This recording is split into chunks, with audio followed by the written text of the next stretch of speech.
great pleasure to introduce our keynote speaker of the morning. You know, it's a fantastic thing when you get a critical mass of people who are demanding for someone like Dr. Briggs to come.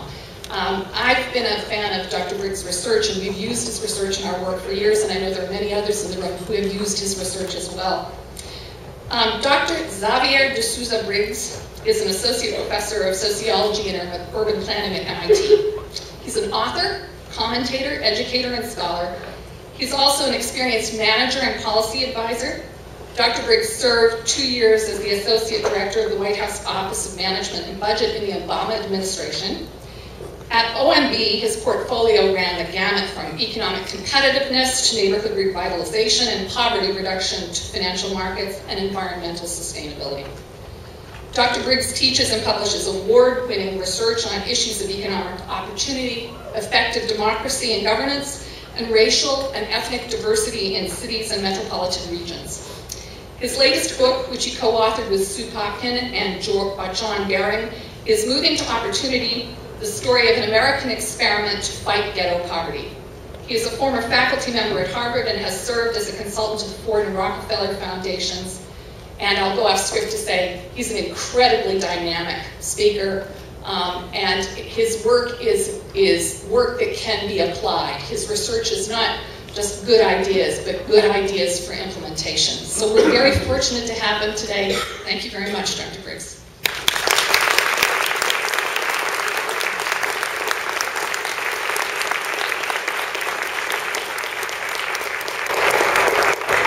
Thank you so much, everybody, and good morning. Good morning. It's a delight to be here for so many reasons.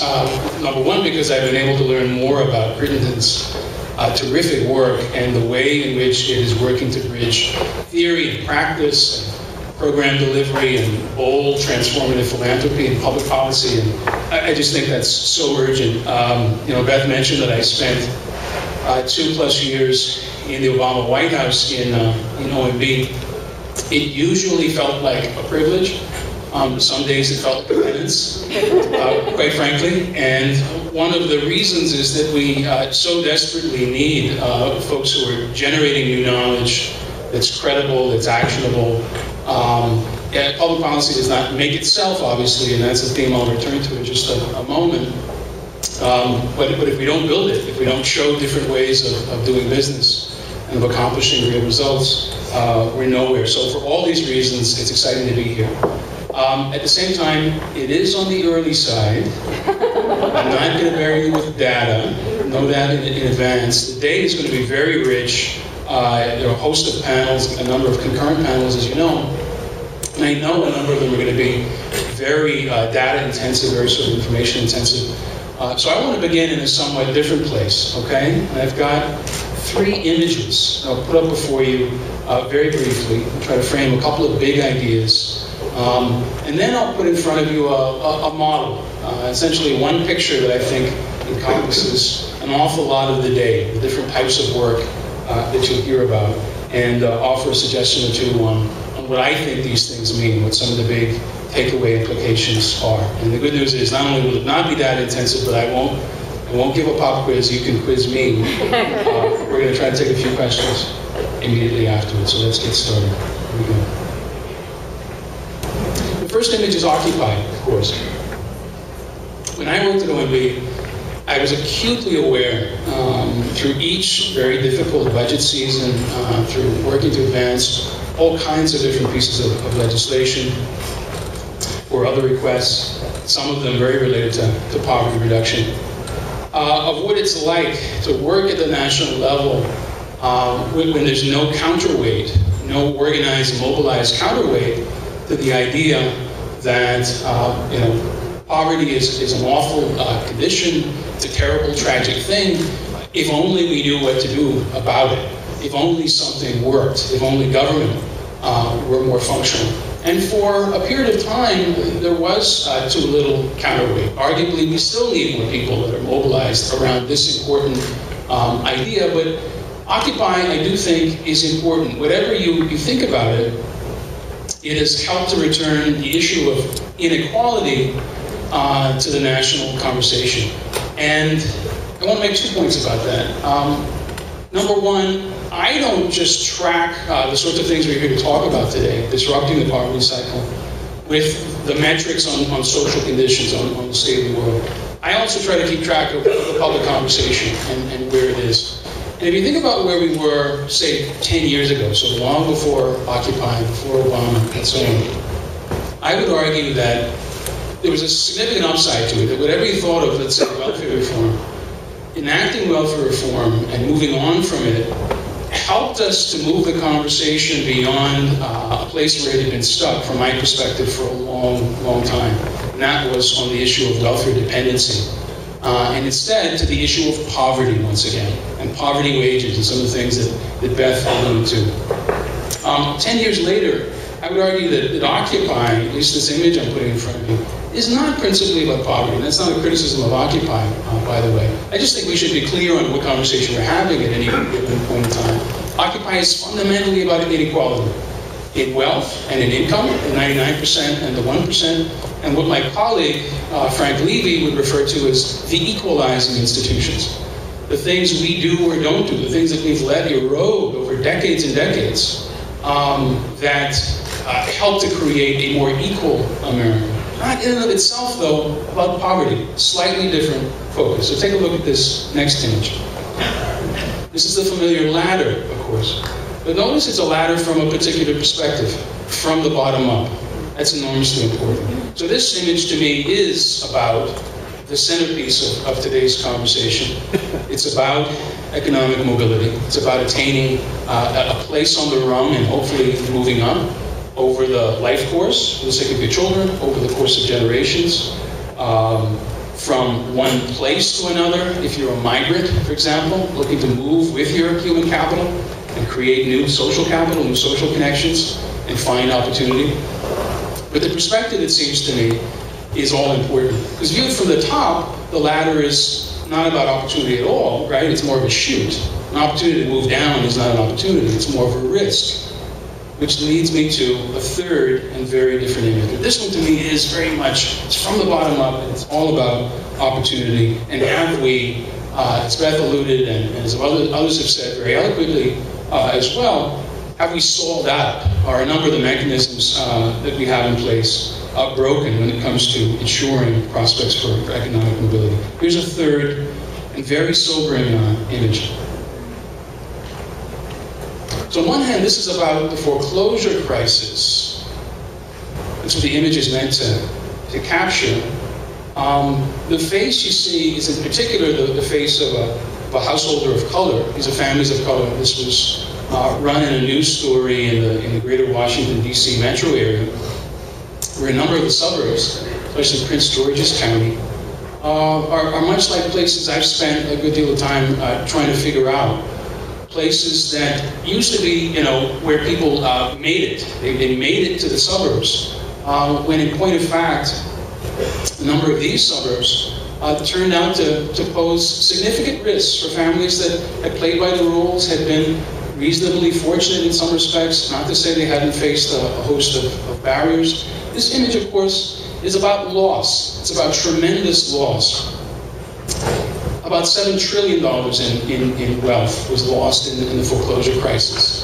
And the losses were disproportionately borne by those least able to bear them, and those who had enjoyed a good deal of the uptick in the 90s and the early part of the 2000s. This image is sobering to me for all kinds of reasons, not only because of the things sort of falling from the sky, symbolically a loss of opportunity, not just of wealth, but because to me it's a great reminder. 10 years ago I was saying to you, I think we had made something of a transition, we started to make a transition to debate more intensely poverty itself, and rather than just welfare and the issue of dependency.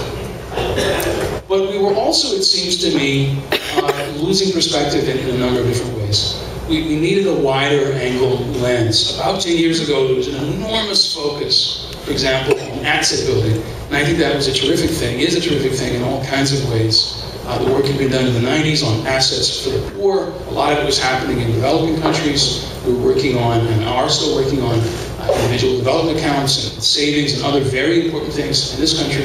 I vividly remember my colleague and friend Sean Bowen is here today, and 10 years ago, I was teaching at the Kennedy School and put together a multi-year program for United Way, sort of movers and shakers from around the country. The Annie Casey Foundation supported that.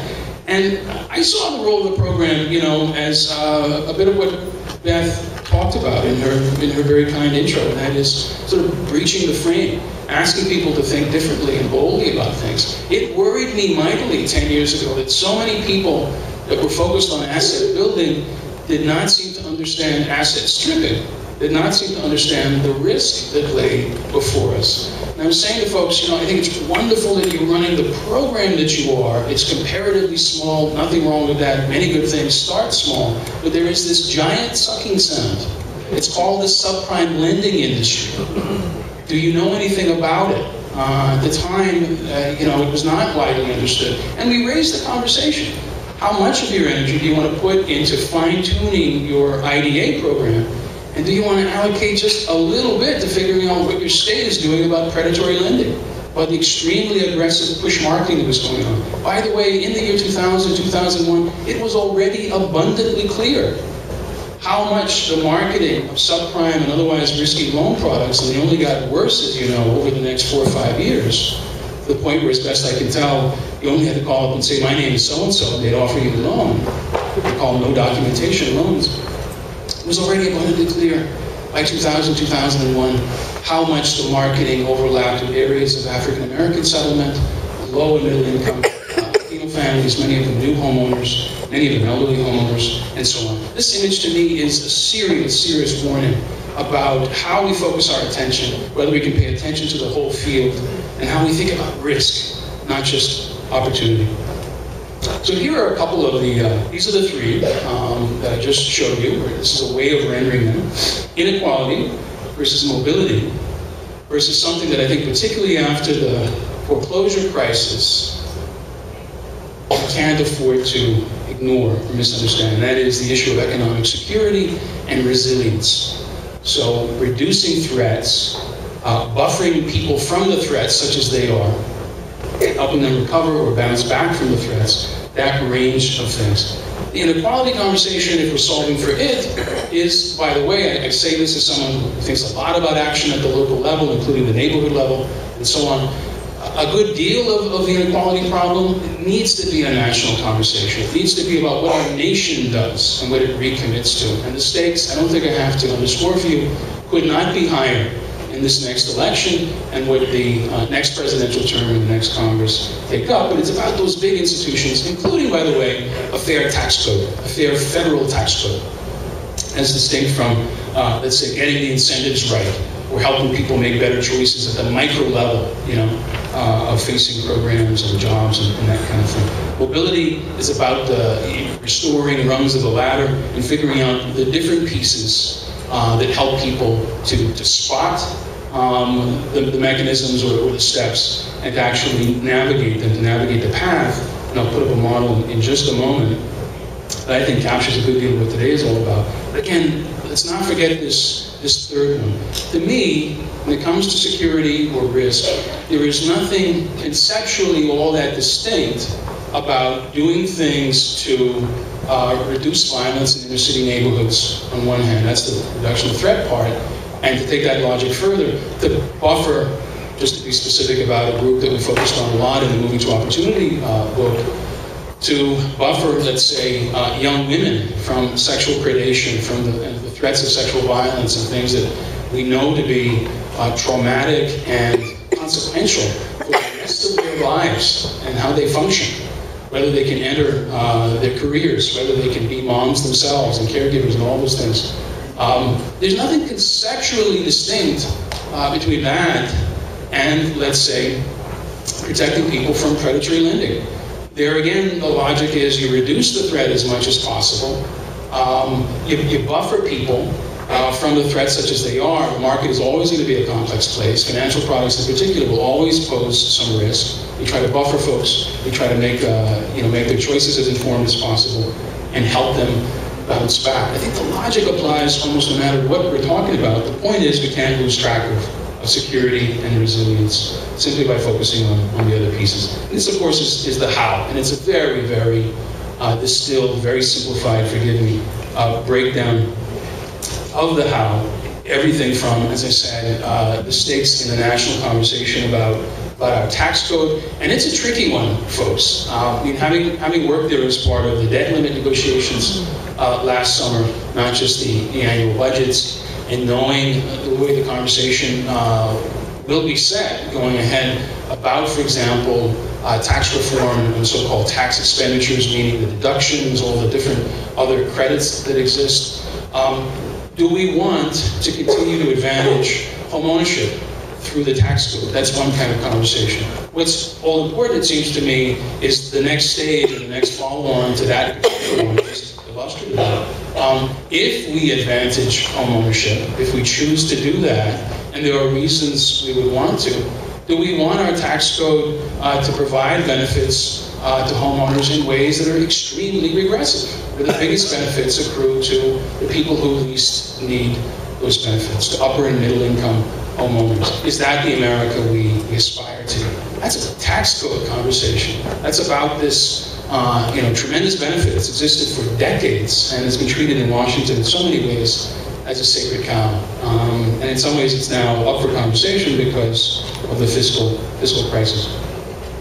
Mobility and security, we have the other pieces I'm laying out here in these lists. Just a bit of the logic, I think, that can apply to, as I say, any number of threats or potential harms, depending on the group you're working with, depending on the level at which you're working, whether it's neighborhoods and neighborhood level threats, whether it's the ways that larger markets, such as financial markets, touch people in particular places in their lives, and so on. But I really want to get to this third piece.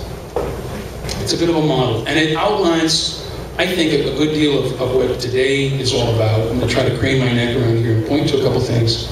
On one hand, it seems to me we have had a good deal more focus on the issue of choice in recent years. And you see that reflected in some of the work in today's program. In other words, not just the healthy functioning of the brain, but people as agents on their own behalf, people as active choosers. The way we put it in the MTO book, in sort of writing up the lessons of this 2-decade-long federal experiment that was based on housing opportunity, was it's all well and good to try to make people better choosers, but if their choice set, at least it's in the right corner, is still lousy, as it is, for example, in the housing market in America's highest cost areas, like Greater Boston, like all the other regions, by the way, where most economic innovation is going on in this country. There's been kind of a parting of the waters between wages on the bottom and the cost of decent housing, especially decent rental housing. If the choice set is still lousy, then we'll work on restoring, expanding, and protecting it. And that's one important front. What I think is so powerful, though, about the choice paradigm, the contributions of behavioral economics and more that you'll hear more about today, is that it gives us an opportunity to say, we welcome a conversation about people as agents on their own behalf. That is not inherently a sort of conservative outlook. It's not a partisan position to be worried about that. We ought to be worried about it in our own lives. We think about our own children, our own relatives, the choices they make, and sometimes we're quite critical of them, or we're challenging of them. And increasingly, of course, we need to have that choice conversation. You'll hear about this again also today, thinking about people as embedded in networks. So I have done work on this issue for a number of years. And, just to focus on that for a moment, I'd say that we've moved beyond a simple set of concerns about how big is someone's network. Do they have a single person whom they could confide? Those kinds of things, as important as they are. Into a much richer, and to Beth's point, a more actionable conversation about what are the functions of particular kinds of networks. And if people don't have in their personal networks the range of functions they need for both getting by and getting ahead, how do we create institutional substitutes for that? How do we interact in the programs that we run with their networks? And frankly, a more sensitive, a more difficult piece of the conversation too, we described it in our book on MTO as the weakness of strong ties. That's a bit of a play on words. So over many years in work on networks, there's been a concept of the strength of weak ties. And by the way, that pioneering work was done here in Boston, in the suburbs, in the late 60s and the early 70s. how did most people, most managers learn about jobs? They didn't tend to learn about them through their close friends. They learned about them through these wide networks of sort of acquaintanceship or so-called weak ties. And it created this appreciation for those weak ties, which, by the way, has entered the popular discourse, the popular lexicon. It's helped to fuel interest in social networking software, not so much the kind of very personal and almost recreational stuff, the Facebooks, but LinkedIn and all sorts of other professional networking devices, grounded in really good science, actually, on the strength of weak ties for attainment, for mobility, for getting ahead. The flip side in the lives of too many poor people is the weakness of strong ties, by which I don't simply mean the people that they're most closely related to, most intimately related to, relatives and close friends, are limited in what they can provide in the way of information and endorsements and certain things for getting ahead. It's also that those networks, we all have some experience with this in our lives, those networks can be extremely burdensome and an important source of risk of a host of different kinds. One of the things we tried to talk about was how to sort of thread this needle. If middle and upper income people can have therapists, frankly, and relationship counselors, why should we reflexively reject the idea that engaging people in the question of how to actively manage their networks, how to actively manage the most important relationships in their lives, is quite central for some people who face the greatest risks, to getting ahead. Why is it so urgent to include this in our view? In part because the power of those networks and those relationships and people's felt obligations to them that run so deep and so emotional and so central in their lives. So, I think this is a kind of roadmap. I'm going to end, I'm going to wrap up right here, but I think that we're at an exciting time where the sort of work you're going to debate today and share with each other today, on one hand, provides us a kind of wider playing field than we've had in years. It's more grounded in evidence. It's less ideological. It is not inherently partisan in any way, shape, or form. I'll close on the sobering thought, however, that innovations don't scale themselves. Some years back, after the 2004 election, I was invited to a national gathering of many of the leading so-called social entrepreneurs. I was invited as a contrarian, and my warning to the group, which included, the founders of Teach for America and City Year and many other groups, was you do not yet have a robust theory of social change. If your theory is the demonstration theory of social change, if we build it, they will come. Think again. There's not a ton of evidence to support that idea. It's under particular conditions where political entrepreneurs and policy entrepreneurs work together, bridge these gaps with innovators on the ground and with people who mobilize. Some of them do have to get in the streets or otherwise get people elected and so on. That's where change happens. That's really critical. The warning back then, I was raised by one single mom, some of you don't you. I asked them not to look forward to a future in which they would continue to fine-tune their program models while becoming political roadkill. That keeps me up at night, that idea. And I think that if there's an urgent opportunity now, it's in both having this conversation about the much richer knowledge we have to bring to bear, our deeper understanding of the dynamics of poverty, what it takes to leave it in today's society, but also the urgency of connecting it back to the political conversation, the conversation about who's in office and what they're up to and what those stakes are in everything from the tax conversation, the tax code, the way housing programs work, the importance of healthcare and the overall safety net, and so on. I hope these ideas are useful to you. I wish you a terrific day. And beyond that, I not only want to thank Crittenton, I want to thank all of you, not only for what you do and what you've done, but for the things you have.